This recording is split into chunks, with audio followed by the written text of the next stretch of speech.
Hello everybody and welcome to Absurd Hypotheticals, the show where we overthink dumb questions so you don't have to. I'm your host Marcus Lehner, and I'm joined here today by Chris Yee and Ben Storms. Say hi guys. Hello, I'm Chris Yee. Hey, I'm Ben Storms. Great, now that that's out of the way, I have something I want to talk about. Okay. So, I was away the last week in the wonderful island of Antigua. Lucky you. Oh yeah, it was nice. The rum, the beach, the sand, the rum, the beach, the rum. Yes, the rum. And in my rum state, I signed up for windsurfing lessons at the resort. Windsurfing turns out really fucking hard. So were you drinking rum while and or shortly before you were windsurfing? Because that could have been part of it.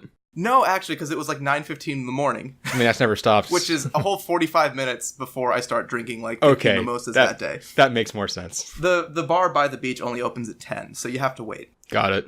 But, so, windsurfing, imagine, you have the board, and you have the sail on top. Mm-hmm. What I didn't know going in is that the sail is not fixed. The sail right at the bottom is a completely floppy hinge. Oh. So you thought it was like on a pole or something, just sticking up all the time? Yeah, and you kind of just like move it and balance on the whole thing. But no, it's like there's just a surfboard with like a sail kind of attached to it. And the first step, which is the hardest, is just getting the sail out of the water because it's sitting there like with a pool of water on top of it. And you have to pull it out of the water while balancing on the board. How big is the sail? The sail is like 8 feet tall. It's like maybe 12 feet tall. Like it's a good bit taller than you are. 8 feet tall and 12 feet tall are two very different things. It's somewhere in that range. Again, I had a lot of rum that week. Okay. Probably somewhere around 10. I mean, it was slightly small because it was the training sail, so, slightly easier maybe. But, like, you're pulling on this thing, and first off, like, you have to pull it kind of slow, and, like, wait for the water to, like, start coming off it so you can actually physically lift it, but even then it's still pretty heavy. And then you pull it up, and you finally get it, like, vertical, and now suddenly all that weight you were balancing with is now, like, going the other way. So I was there with my sister and my brother-in-law, and basically the way it started is, I went first, I picked up the sail, like, 7 times, each time fell flat my ass in the water. And then I'm like, okay, somebody else can have a go now. So I've never done like any like surfing or windsurfing or anything like that. But I feel like normal surfing would be just as hard. I don't know. And again, maybe it was the conditions of that day because like the balance is obviously the key. And you ever done like stand-up paddleboarding? Because then you get some of the balance part without any of the like being hit by a wave part. And it's still very hard. No, paddleboarding by comparison is easy as fuck. Oh no, I'm sure. But like even that is. Whenever I see someone paddleboarding, they're always just like super relaxed. Yeah. They're just like standing there on calm waters. Well, they look calm, but they are stiff as a board because if you go anywhere besides that calm, relaxed position, you're in the water. Yeah. But eventually I got on the windsurfing thing and went like 2 miles an hour and technically did the thing. I turned around once, which was impressive. And I count that as a complete success. Non-qualified success. I'd agree with that. Yeah, that's more than I would do, so you're good. Now that I have made you guys all jealous with my life experiences, we can move on to the reason we're here, which is answering hypothetical questions. And our first question of today is, what if all animals were the same size? And the size we selected is 2 feet long, like a small, medium-sized dog size. And we said they stay like proportionally the way they are. Right. And which I think, at least personally, I did. It was 2 feet, whatever their like longest distance, length, whatever. Yeah, that's what I said too. So if it's like a snake, then it's a 2 foot long snake. But if it's, I don't know, like a cow. If it's like a bird, I did like a 2 foot wingspan instead. Yeah. You know, things like that. So, Ben, I'm going to let you start off on this one. What do you got? Okay, so when I started thinking about this, I realized very quickly that a lot of the exciting answers had to do with small things being bigger. And I thought to myself, what could be fun with larger things getting smaller? There actually aren't all that many, but one that I did come up with that's a little problematic is meat. So we eat a lot of meat. In 2014 and 2016, the average American ate about 54 pounds of beef and where's the other one? 49.7 pounds of pork a year. So that's a lot of meat we're eating. I don't know. Seems like low ball estimates to my diet. Well, that's the average American. So you got to cut out like all of California. That was a vegetarian joke. I don't know. But the standard cow is about 102 inches long, 60 inches tall, 45 inches wide, which is about 275,400 cubic inches of cow. That's a lot of It's a lot of cow. Why did you pick cubic inches? That's a very random calculation. Well, so I was trying. It'll all become clear. So from that portion of cow, you get about 750 pounds of like dressed meat.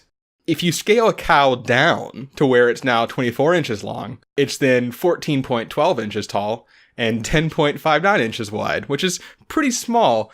That's only about 3,600 cubic inches of cow, which converts to about, since I'm assuming the cow is still just as dense, your cow now gets you about 9.77 pounds of meat. That's a little less. That's not much. And a fun thing about cows is that cows give birth after about 9 months, just like people.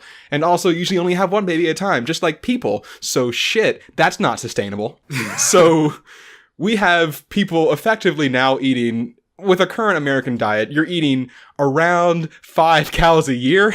Oh no. So no more McDonald's or Burger King. Right. Well, and so that's what, so, you know, like cows, right out. Pigs, sort of similar problem. I didn't do all the math on them because it was weirdly hard to find measurements of pigs. I don't know why. No one measures their pigs. I don't know. But it's one of those questions you can't answer. How big are pigs? Nobody knows. No one knows. But it looks like pigs would be about half the size, so it winds up about a quarter of the meat. So similar problem. It's less of an issue there because pigs do have multiple pigs in a litter, but you're still getting a lot less meat, definitely. They're going to have to replace somehow. So I thought, okay, so how are you going to actually fill in all this, you know, protein that we got to, you know, take care of now? So I thought about chickens, because chickens are going to get bigger. But a chicken's wingspan is about 18 inches. So it's not getting that much bigger. Oh, you're only getting like slightly fatter chickens. Yeah, a little bit more chicken, but it's basically just all chickens are now those freaky chickens that McDonald's uses. Yeah. Is kind of what you're looking at. So you're not getting a whole lot there. I was thinking maybe like the eggs would be bigger, but once again, they're going to be a little bit bigger, but not much. It's not going to get you a whole lot there. So obviously... for a second, I thought you were going to say that you're going to have 2-foot eggs. And I'm like, eggs are not animals. No, that's not how that works, actually. We play it pretty loose here, but no, we're not having 2-foot eggs. Yeah. I mean, technically, we never established that, like, baby animals aren't 2 feet long. I decided to scale those down as well, because otherwise we get into some tricky, like, TARDIS situations. Yeah, I don't want to call our episode Vagina Problems. Right. Speaking of playing things pretty loose. Anyway, so obviously the correct and simple solution to animals producing much less meat is we just get more beans and legumes and things like that and eat that for our protein. But that's boring. I don't want to do that. I mean, we'll probably will do that too, because there's only so much you can do. But what I realized is that there's actually an animal that is already eaten for meat occasionally, but not that much because it doesn't produce that much meat. And that is, of course, the humble rabbit. Oh. So the thing about rabbits is that you can go from one rabbit to a lot of rabbits really, really fast. I've heard they fuck like rabbits. They do, actually. That's where that expression comes from. So I actually found some math, or someone did the complicated math for me, where... So basically, a rabbit will have 1 to 14 babies per litter. It takes them about a month to give birth. And fun fact about rabbits... they are induced ovulators, which means they could be impregnated again basically within like minutes of giving birth without having like wait for a cycle or anything. So conceivably, you can have a litter of rabbits once every month. And it looks like the like length of time you can assume a rabbit will be able to give birth is about 7 years. That litter, like I said, is 1 to 14 rabbits. So say on average 6 to make the math easier. Say half of those are females.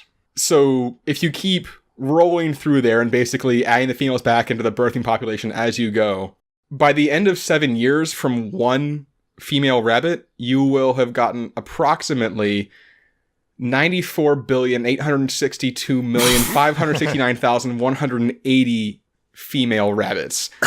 Female rabbits. So you actually double that to get your number of total rabbits. And obviously, you're going to have some you're going to be using for food. You're going to have some that are just going to die of natural causes, things like that. But you get a lot of rabbits very quickly. Yeah, you're going to have some that die from the pressure of have 8 million rabbits stacked on top of them. Right. Mother's Day is stressful. But I mean, and Elmer Fudd is going to be all over this. Elmer Fudd is going to run PETA. He's going to be like, duck season. But yeah, so the rabbits that usually get used for food are about 10 to 12 pounds a rabbit, so you can assume about 8 pounds of meat you're getting per rabbit. That's with our universe rabbit. In this, so those rabbits are about a foot long, so double that, so you're getting up to about 30-ish pounds of meat per rabbit.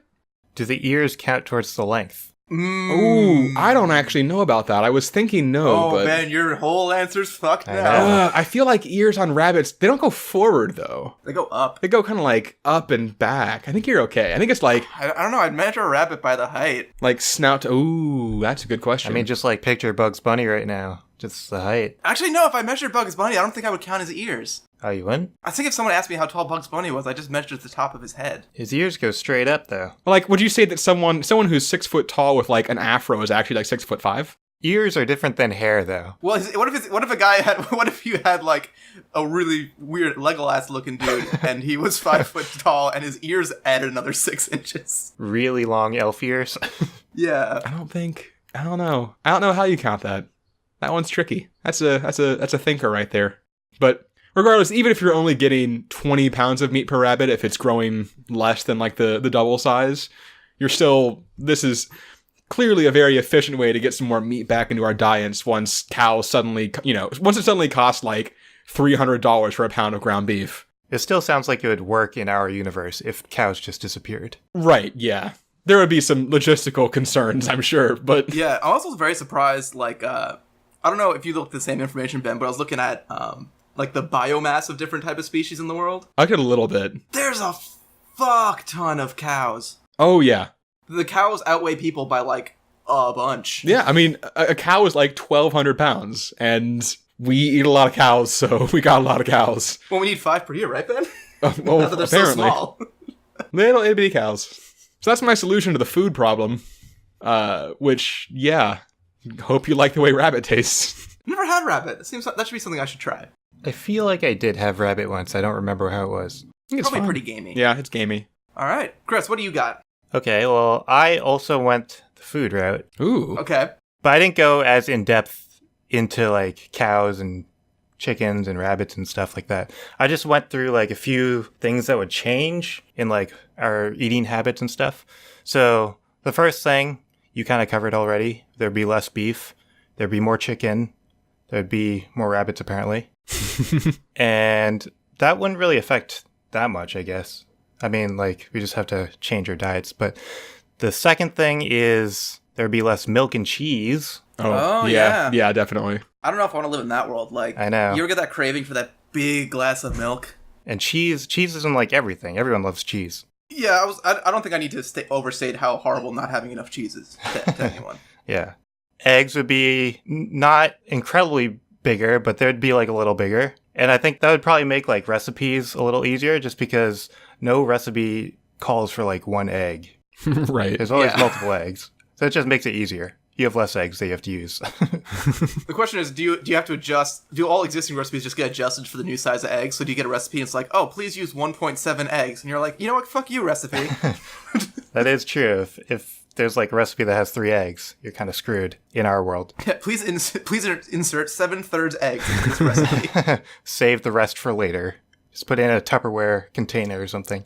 The next thing is the turducken wouldn't exist. Oh, that's a sad loss. I know. That, like, hinges on birds being bigger than other birds. Oh, you're right. That's a shame. You wouldn't be able to stuff a chicken into a... Is it a duck into a chicken or a chicken into a duck? I think it's a Cornish game hen into a duck into a turkey. Could you do, like, a spiral cut turducken? What would that be? Where you spiral cut all the birds and then just, like, weave them together into a spiral. I've always kind of actually wondered about the turducken because, like, does it actually taste that? It's just, you're just eating 3 birds at once. Like, it's not... Here's the secret of the turducken. It's not about getting the different types of meat. Nobody fragging cares. It all tastes like chicken. The secret of the turducken is that in between the layers of meat is stuffing. Oh, that's a good point. So you kind of got, like, one of those spiral rolls, like those meat lollipop type situations, right? Except it's stuffing in between them. Okay, that does sound delicious. And sometimes like some good cranberry stuff, and it's like, oh, you just kind of mix it all in. That's a good point. I didn't think about the stuffing. You're right. And okay. the whole like playing God thing, like, oh yeah, we stuffed a bird into another bird. We spent so much time thinking about if we could. We never thought if we should. Yeah, it hits the weird Venn diagram of people who like to act, feel like God, and the people who like to just do butt stuff. It really hits that center of the Venn diagram. That's probably the only thing in that Venn diagram. Pretty much, yeah. Yeah. That's what I'm hoping. The stuff and butts and playing God Venn diagram. It's that and Human Centipede, so...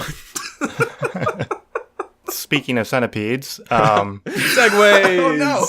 I've said too much. So bugs would be used more in cuisine just because, like, in all the survival shows, they're eating bugs anyway, and they say it's, like, a good source of protein. So if you have, like, 2-foot ants, you could just, like, slice it up and throw it on the grill. I don't know what it would taste like. You could try. I talk about ants in a minute. I'm going to talk about ants in a minute. But yeah, you could definitely try to eat an ant. Okay. There would also be lots and lots of honey, because bees are giant. I don't want to think about this. Oh, and bears are going to be eating less of it. Yeah, and bears are going to be eating less of it, obviously. Winnie the Pooh is the biggest winner of this entire scenario.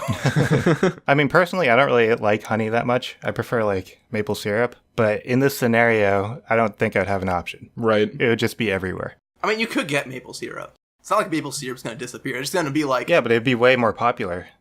Honey would be way more popular. Yeah, honey would be like a cent for like a jar, and maple syrup is going to be like so much more. I'm not going to lie. I just imagined a 2-foot bee. I think I had a panic attack, so... Bees! And then I think gummy worms would get a lot bigger just because I think one of the appeals of gummy worms is that it's basically the same size as a worm, right? So they need to adjust. Oh my god. I don't know. I think gummy things lose their appeal when they get bigger because you have to imagine eating. Yeah, have you ever seen that giant gummy bear? Not only have I seen a giant gummy bear, my dad, who owns a German restaurant, had done a special thing. If you ever heard of, it's called Soze, and it's basically, you eat it like as a deli meat kind of thing, like you like take like slice of it and put it on sandwiches and things. But what it is basically gelatin with chunks of meat in it. That sounds appetizing. And it's like 80% chunks of meat, and then it's like a gelatin binding it all together. And he took this and he made a giant gummy bear out of it. But like the gummy bear was like, yeah, like a foot, like it was probably like a 15-inch gummy bear. And it made me want to look. I looked at it, I'm like, I need to throw up. Just real quick over here. You showed me the picture on point. It's not a great look. I mean, these gummy worms would be bigger. They'd have to be 2 feet, so. What really got me was that he had put 2 little like pineapple like rings as the eyes, which was a really unfortunate design choice. Anyhow, continue, Chris. The next thing would be shrimp would be probably not served individually. I think they'd be served like, you'd have to slice them, right? Mm-hmm. So I think shrimp would be served as like a deli meat sort of thing. I could go for that. And you just have like shrimp slice sandwiches. Oh, think about the poop tube on the shrimp. Oh yeah, I didn't even think about that. Chris, have you figured out the poop problem? The shrimp poop problem? The shrimp poop tube problem? Because like that thing's already kind of gross when you do when you devein regular shrimp. But imagine that thing's like intestine size. What would the diameter on that thing be? I don't know. It's got to be at least like at least an inch. Yeah, like a $50 around maybe. Well, how long is a shrimp? Like 3 inches? 2 inches. Yeah, I wouldn't say 3 inches. Let's say 2 inches. So it's 12 times more, and it goes from like a little bit to, yeah, it's gonna be like a quarter to like a $50 size tube. Yeah. Oh god. And it's gonna be full of shrimp poop. Yep. Yes, it is. I mean, it'd probably be pretty easy to just cut around, right? Might actually be easier. Yeah. I mean, yeah, you can deal with it. Just a bunch of people's prep jobs are just gonna suck a lot more all of a sudden. Yeah, that's not my problem though. That's their problem. Clams would be served probably just the whole shell would just be a plate. Yeah. And you just have a giant clam. I don't know how gross that would be. It would probably be pretty gross. As someone who doesn't eat clams now, yeah, that would not be great. If it's just like, you're just like eating with a spoon out of the shell. I'm not a fan of that idea. But even grosser, escargot would be extra huge and gross. Yeah. Okay, yeah. The only saving grace of escargot is that it is like in a tiny shape that you can stomach without thinking about it too much. And that is masked with like garlic and butter. Yeah. It has to swim in it, and you're going to get like a bucket with garlic butter in it with a giant slug snail in it. It's like, bleh. Yeah, so those are a few things that would be different if all animals were 2 feet long. All right. I looked a little bit at the food in the context of the food chain, because some animals are really going to have a tough time. And I'm just going to go right back to ants and say ants are probably one of the biggest winners of this shakeup. And probably the biggest loser is the anteater. The anteater's whole shtick is that it's big enough that it can suck up ants. And now it can get just kind of like lick them tenderly, I suppose. The ant pleasurer. And literally no animal is small enough for an anteater to eat anymore. So they're going to go really the way of the dodo very quickly. I think some winners, porcupines are probably going to have it pretty easy. Turtles are going to have it pretty easy. Pufferfish and crabs are going to have it pretty easy. Like, all these animals scale up pretty good. Losers, whales, also has a food problem. And because krill. instead of filter feeding, they're kind of just going to bump into them. They're on a liquid diet now. And I feel like giraffes lose out pretty hard, too, because their whole thing is that they're tall and that their food is unreachable by all the other animals. And then once you take all that off, they're just like a little scrawny little dog that has no powers at all. They just like bend down and eat bushes now. That's kind of it. Yeah, so that was kind of like my initial take on it.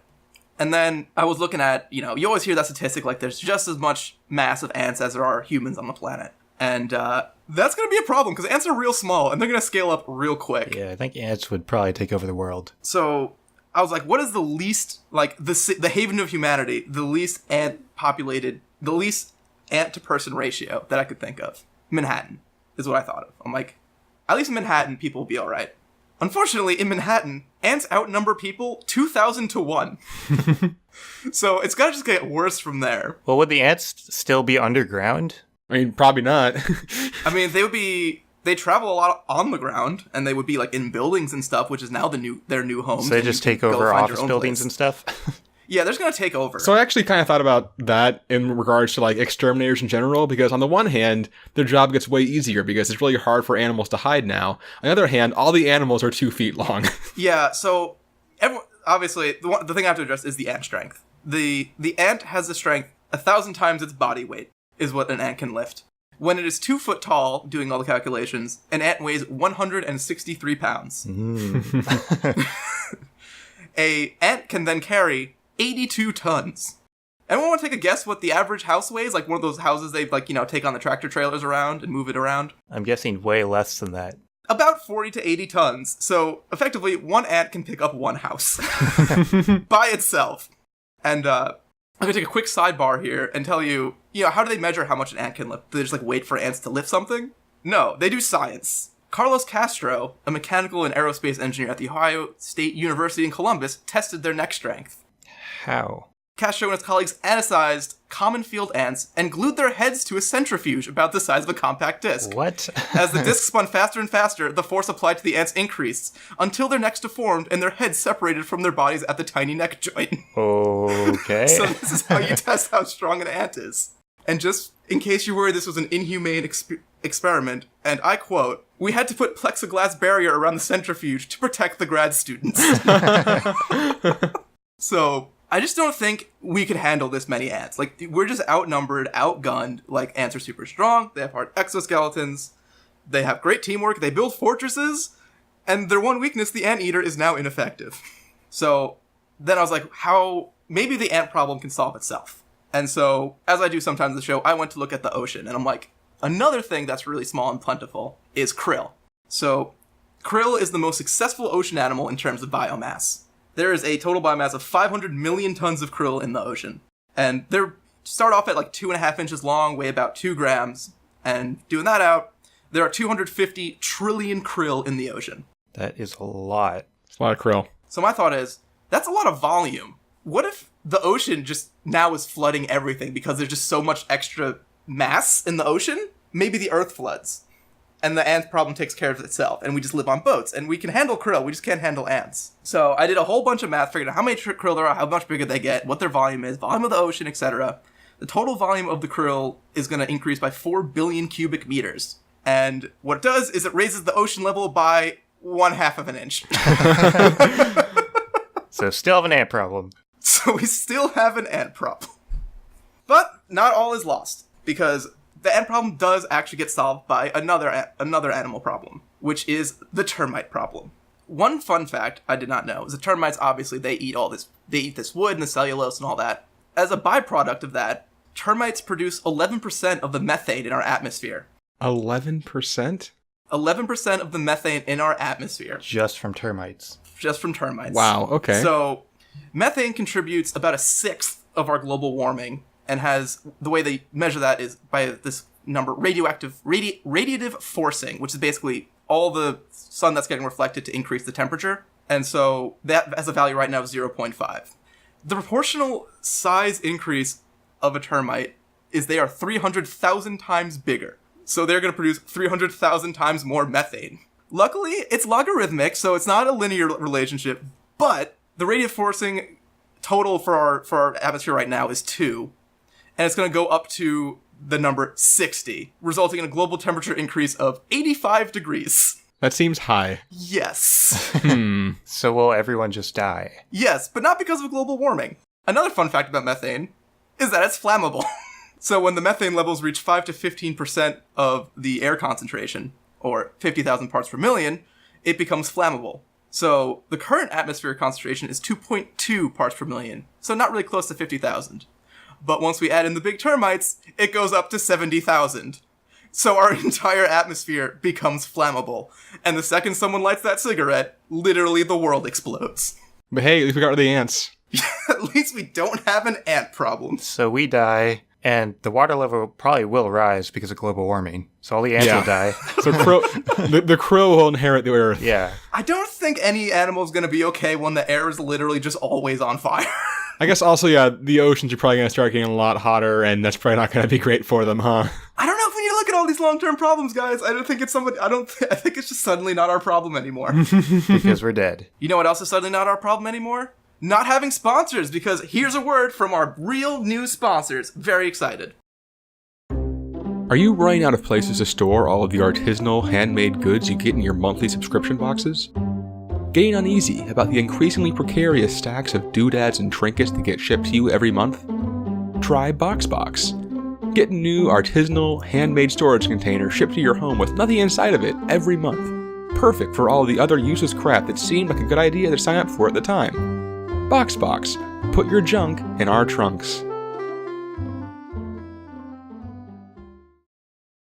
Do your legs get cold in the winter? Do you struggle with the concept of business casual? Do you want to sneakily wear underwear for that one extra day so you don't have to do laundry? Then try pants! The hot new clothing that covers not one, but both of your legs, at the same time! From your waist to your ankles, don't worry about feeling exposed, pants are here to help. Not sure if pants are for you? Don't take it from us. Take it from those strangers around you who love plants so much they say things like, "Dude, where's your pants?" and "Look at this half-naked man without any pants," and "Please, for the love of God, put on some pants!"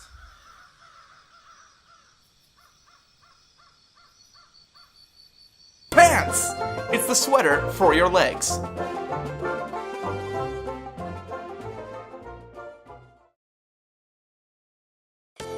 Have you been falsely accused of farting?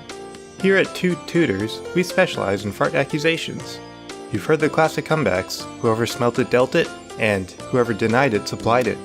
But we have spent several hours formulating our own list of phrases to turn the tables on someone else. Whoever rejected it ejected it. Whoever refuted it tooted it.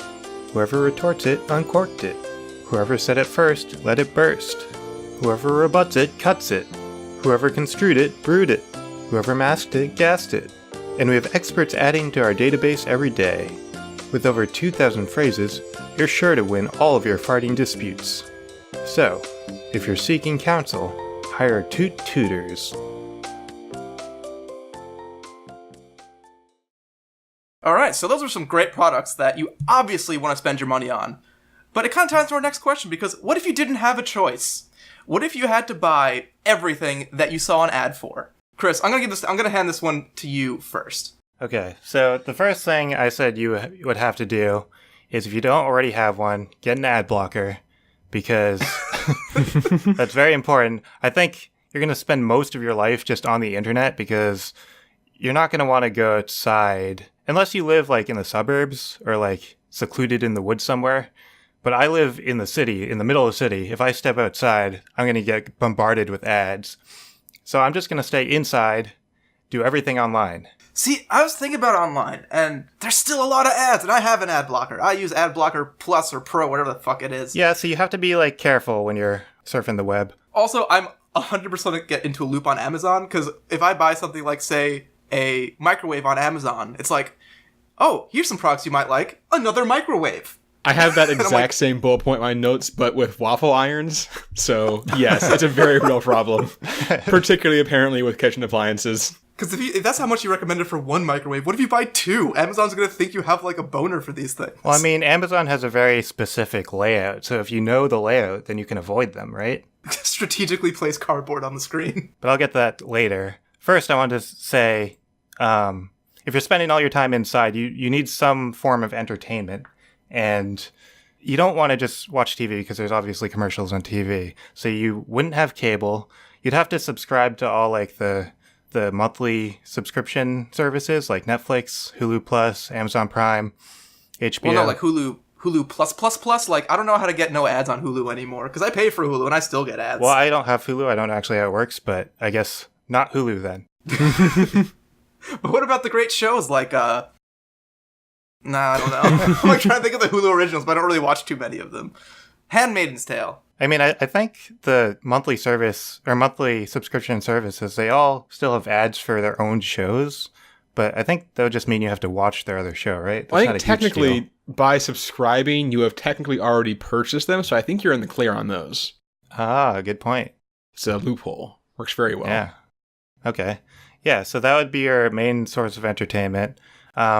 You'd have to avoid social media at all costs, especially Facebook. Facebook has a lot of ads on it. Then Twitter and Instagram also have some like sponsored stuff. And then to buy everything you need, you would get everything from probably Amazon. So if we were talking about the sponsored stuff on Amazon, I think if you're searching for something specific, like let's say toilet paper, and you just type in toilet paper, it's going to give you some sponsored suggestions, but that's fine. It's going to suggest toilet paper. So you can just buy the toilet paper that it suggests and you'll be fine. Okay. Yeah, I'll buy into that. Makes sense, yeah. And when you're on the actual product page, I think the sponsored like banner thing, it doesn't show up like unless you scroll down. So as long as you don't scroll down, you're okay. If you do scroll down, you're kind of in trouble because there's like 6 things on that. Right. It's going to be a compounding problem. Yeah. It's just going to like snowball. I feel like you're also going to wind up with a lot of like, there's like a lot of extra Kindles because they always have like a banner at the top saying like Kindle $79.99. It's like, well, shit, guess I need another one. Yeah, that's true, I guess. Oh shit, do Kindles still do the thing? I'm not sure because my Kindle is... Oh, with the ads? Yeah, so my Kindle... You cannot buy a Kindle that's ad-supported. You have to buy the full-price one. Oh, yeah. I forgot about that. Or that's just a minefield right there. Yeah, because I have one of those asshole Kindles where it's like a person that shows up. Like, it just does famous author portraits. But I know, like, my parents had gotten one, like, the next year. And whenever they locked their Kindle, it was, like, an ad for, like, an Amazon product. Yep. Or, like, hey, check out this book. It's like, well, shit, because I have to now. Yeah, you have to. So you can get pretty much everything you need on Amazon. You can even get groceries if you want. But, I mean, if you don't want to use Amazon for groceries, there's still Peapod, there's Instacart, there's plenty of options. And unless you go completely off the grid, it's still, as we've talked about, it's still kind of impossible to avoid ads. So you're going to accumulate junk, and you're going to waste money on this junk. So you want to find a way to get rid of all this junk and to sort of make back the costs. So I was thinking to do this, you just have like a perpetual yard sale that would go on 24/7 in your yard. I was thinking like an eBay storefront, but this works too. Yeah, you don't want to like compete with Amazon itself because then you have to deal with like shipping and stuff. You don't want to do that. So this yard sale, I think if you're in a yard sale like format, you have some room to overprice things to try to make your money back because I think people are willing to spend a little more just because they don't really do their research at yard sales. I mean, I guess that also, but I also think it's, when I go to yard sale, I'm not looking to pay 20% more. I'm looking to pay like 20% of. I usually also don't want to buy like toilet paper. It kind of wigs me out a little bit. I mean, you're going to use the toilet paper, so that's not going to be a problem. Fair enough. All you're right. going to be selling all the junk that you don't want. I think, we talked about buying a lot of Kindles, and I realized Kindles wouldn't be the problematic thing that you'd have a lot of from Amazon. It would be the Amazon Echo. Because you'd probably have at any given time maybe like 50 of these things in your house. So that's an example of one thing you could put on the yard sale and try to sell it for more than it actually costs. You're going to have to avoid using the letter X ever in case it sounds like Alexa. because they're all just going to turn on, and I'm pretty sure they just do like an infinite loop with each other. It's like Furbies. They just start conversations with each other. And eventually it's going to be like, oh, you want to buy that? Here's my recommendations. And then you're fucked. Yeah, so that you can use the yard sale to get rid of your stuff, but you're still, like, you're not going to be able to live off of this. You're going to still have to have another job to make a living. And to do this, I was thinking, why not embrace the condition that you have? I said before, no cable TV, but I think I would allow one channel. I'd allow the infomercial channel for your job, because you would review products. Okay. So you would review all the weird products that people don't want to buy. Yeah, like the shake weight. Yeah, that's an example of one. So I have a list of 4 products that I compiled. The first one, or just a heads up, all these are kind of like poop, pee, or fart related. Just our brand of Chris humor. did not want me to call him out on the poop problem on this one. So the first one sort of addresses a poop problem that doesn't really exist. It's the comfort wipe. And it's basically, if you don't want to touch toilet paper, like dirty toilet paper, it's just like an arm attachment that you attach the toilet paper to. It's like a plastic stick kind of thing. Wait, like a T-Rex claw? Like a back scratcher. But at the end of the back scratcher, there's toilet paper. But like how? Like a roll or like? No, like you get the toilet paper from a roll and you put it on yourself. All right. So right now I'm sitting down. I'm trying to just think about how this works physically. Like, how do you... So I haven't used it, so I don't know, but I would think it would be pretty hard to use. What is this? The comfort paper? The what? What is it called? I want to look this up. Comfort wipe. So it says it has an 18-inch reach, which is very long. I thought you were going to say radius, and I'm like, what? I still don't get it. It's just it's like a stick. Yeah, it's just a stick. It's literally just a back scratcher. Oh, it's like you stuff toilet paper in it like a tissue box? Yeah. And then there's a button that releases it, so you don't have to touch it when it's dirty. Oh my god. One of the lines they said in their infomercial was, the first improvement to toilet paper since the 1880s. I don't think that's true. What was the first improvement to toilet paper? Yeah, what are some improvements to toilet paper? Yeah. I mean, they have like double ply and triple ply and like pleated. I guess like the pre-perforated edges. That's a pretty good one. They have like softness levels. The greatest thing since sliced toilet paper. Hold on, no, I got this. I'm on the article. I found the article. An article? So, in 1880, Great Britain, the British Perforated Paper Company produced toilet paper. There it so is. I think that's perforation is what it is. That's a very important innovation. Also, I just have, not to sidebar further, but I have a much better idea for hands-free toilet paper. A bidet? No. Bidet to you. Dumb joke. Anyway, go on. Toilet paper roll, right? One side. Yeah. Toilet paper roll, empty, other side. Connect the full roll and to the empty roll end. No, I see where you're going with this. No. You squat over the line of toilet paper and you hit the button and they spin. Marcus, you're gonna have spray and no one wants that. You didn't think this. You're meddling with powers beyond your comprehension, Marcus. If I'm picturing this correctly, I'm picturing like a giant cassette tape with toilet paper. You're picturing it exactly right. Or, alternatively, a belt sander.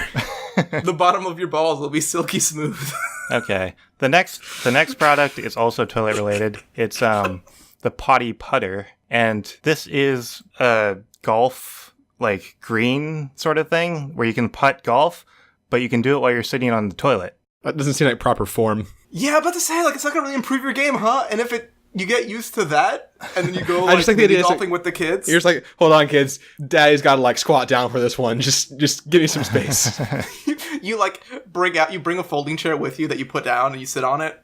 But then because obviously you are all about, all these poop products, you also have the squatty potties. So you put the folding chair on the green. Oh, of course. You've set up your squatty potties to get into form. I mean, this product is probably going to condition you to like poop when you putt in real life, right? Yeah. Oh, I didn't think about it in the reverse. Where if you don't go it's crazy. like, I'm putting, I have to poop. Every time you hear like that clack of like a golf club against the golf ball, it just makes you want to poop. Triggers something. And this also comes with like a do not disturb sign that lets people know that you're practicing your putting, which I guess is an important thing that people have to know. I wouldn't mind a do not disturb sign for pooping. Like, because sometimes you go in the poop with the intention, like, I'm going to bring my book or my iPad, and I'm just going to have a nice, luxurious poop. And you don't want, like, that awkward moment where, like, someone thinks they're being funny, be like, oh, he's been gone for a while. Hey, you fall down in there? And then it's like, oh, here's the sign. It's like, nah, I'm fine. I didn't fall in. And that's what the sign says. Warning, don't put it on if you might fall in. You have to be very confident in your not falling into the toilet skills. So maybe the sign says something like, no, I'm fine. I didn't fall in unless I'm screaming, help me, please. I've fallen into the toilet. Okay. The third product is called the Euro Club. And this, you might have seen this. I remember seeing this on TV. It's basically a hollow golf club where if you need to go to the bathroom in the middle of a golf course, you just open the cap, the top of the golf club, and you pee into it. Oh, it's just peeing. I'm like, what if you have a big poop? Oh. I feel like it's just like an oversized golf club, like just comically big. I feel like that's going to affect the weight of the club in a very strange way. Well, I don't think you actually use the club. Oh, that makes way more sense. You just hide it with the rest of your clubs. Oh, yeah, that makes way more sense than my idea. Don't listen to me. Yeah, you're not going to want to use it. And this comes with a privacy towel, so people don't know what you're doing. In the commercial, in the commercial, it shows someone using it, and it's very obvious what they're doing. The sun's like shining from behind the privacy curtain, and the silhouette's just like right there. It's not a curtain; it's a towel, so it's like attached to your waist, sort of, and it just hangs down and covers the top of the club. Now I'm just imagining that Austin Powers scene. That's exactly what I was imagining. And then this last one is called the Better Marriage Blanket.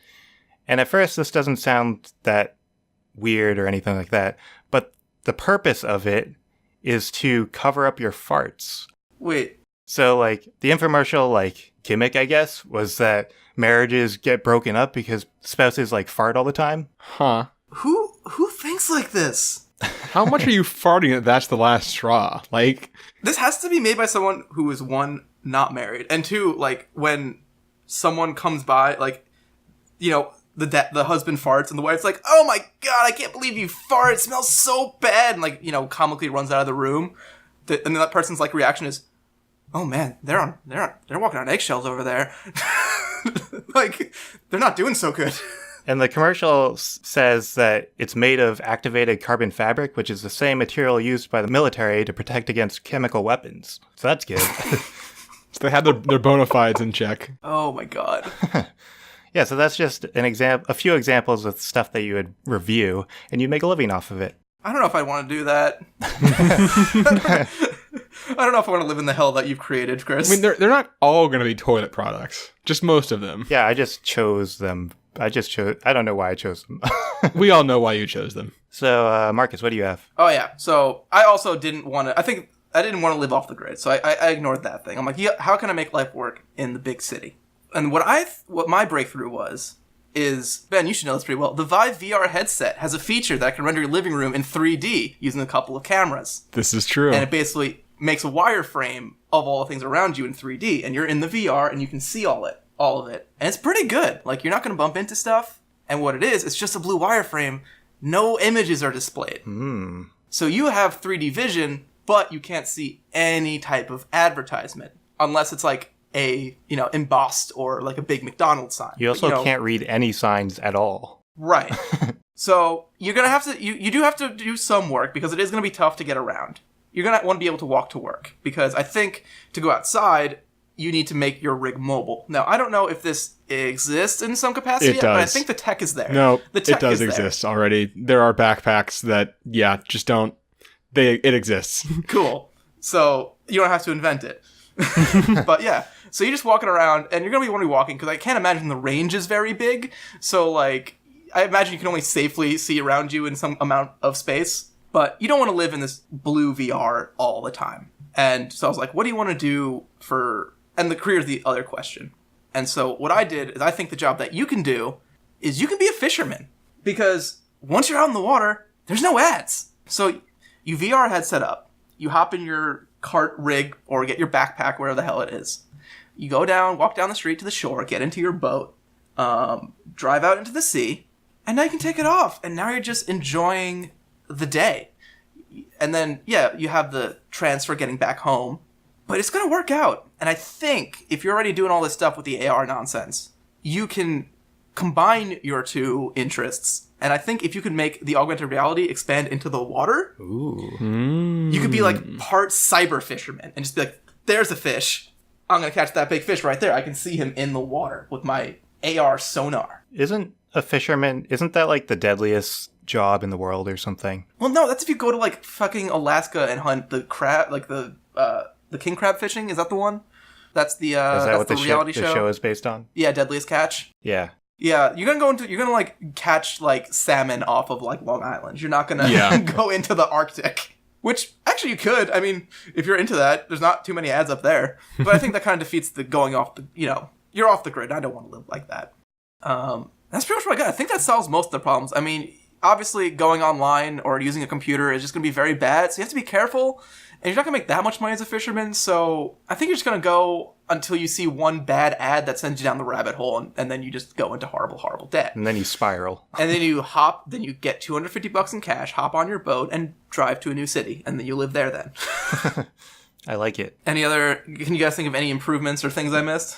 I have a couple of things that roll into my answer a little bit, but okay. Well, so we'll address them there, Ben. Why don't you get started? So I actually, I'm gonna full disclosure, I wound up going off the grid because of a couple of problems that I noticed, but I did come to some similar conclusions to you guys where, like, for a lot of like the smaller stuff, you could try to resell it and stuff, and for a lot of things, if they're like new in box, you can probably through eBay or a yard sale or whatever, you can probably make back a decent chunk of what you have spent, But the thing that I realized is going to be a real problem very quickly is cars. So, cars, as you know, are expensive. That's one of the... Yes, I understand. There's a lot of money spent on advertising cars. So it's hard to find exact numbers, but one thing I did find, so for the Super Bowl in 2016... there were $292 million spent on ads, and $96 million of that was spent on car ads, which is about 33% of the advertising spend for the Super Bowl. The fun thing about cars is that just driving a car off the lot, you're losing about 10% of the value. That's actually lower than I expected. Well, I mean, like, that's if you, like do it immediately, like, just the act of purchasing a car basically costs you 10% of the value if you try to resell it immediately. So you have a very real problem where if you start buying cars, it's going to be really hard to recoup what you have.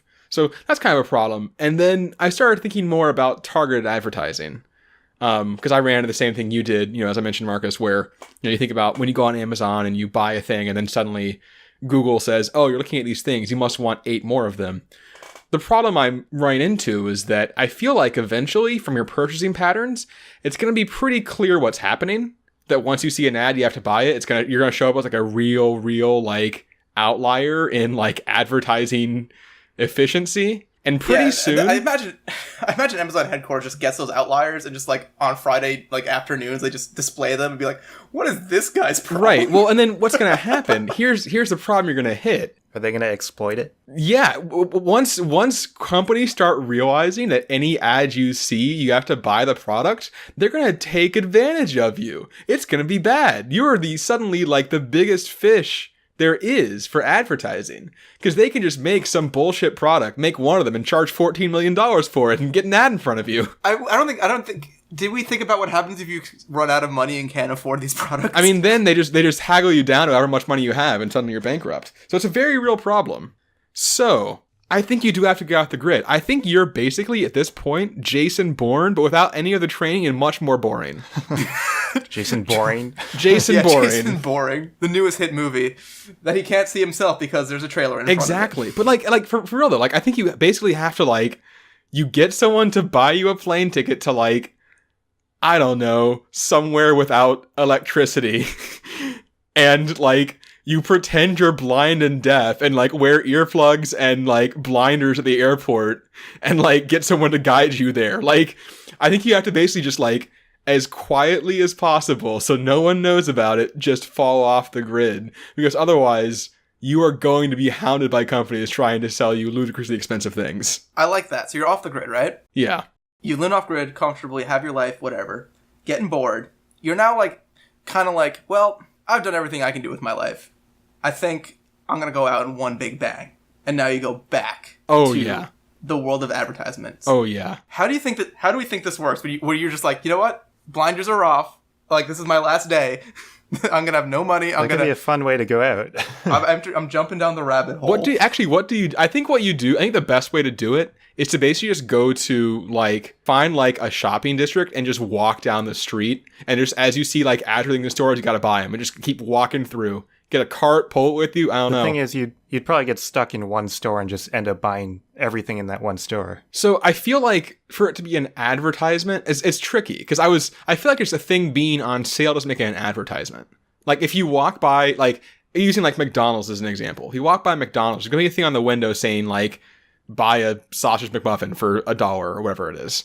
So you got to buy that. That's an ad. But like the menu is not a bunch of ads. That's true. Right. So I think you have to, it's just like... Yeah, the line is blurry. Exactly, yeah. But I think anything advertising a particular product, like in that context, I think that's where you're going to get caught. But I think that's how you go out.